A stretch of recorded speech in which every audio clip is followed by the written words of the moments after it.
And now with the crime scene gone, a makeshift memorial is one of the only physical reminders that 2-year-old Albert Medina-Rezo was killed today. Albert was riding his tricycle in an alley behind his Muskegon home between 6th and 7th Streets. 24-Hour News 8's Danny Carlson spoke with the family of the little boy and joins us now with the message they hope people take away from this tragedy. Danny? Marley, Albert's family was still in shock when we spoke with them, but his older sister did tell us that her mom had spoken to that driver a few times before about driving too fast through that alley. One of Albert's favorite toys, one that's well worn and well loved, serves as a vase in his makeshift memorial. Family members put it up just minutes after the crime scene tape came down. The first step to remember the little boy they knew. He was always like he's always happy. He was always a happy boy. Witnesses say they heard a crash coming from this Muskegon alley at about 1 in the afternoon.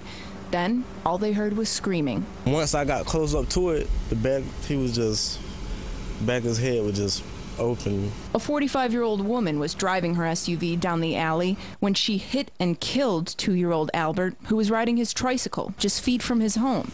And Albert's older sister, Martha Sanchez, says this isn't the first time her family has spoken with the driver of that SUV. When she comes in through the alley, she always drives like really fast. Like my mom had already told her like twice or 3 times to drive slowly through the alley because it's not a freeway.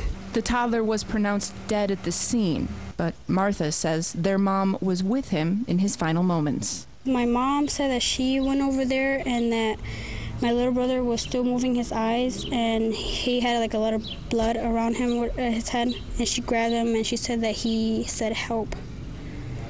And now that the worst has happened, she says she hopes others can learn from her family's heartbreak. I know a lot of kids are playing out there, and maybe like little kids like Albert's age, like they will be playing around, and so people will watch out, just to watch out to see any little kid out there playing.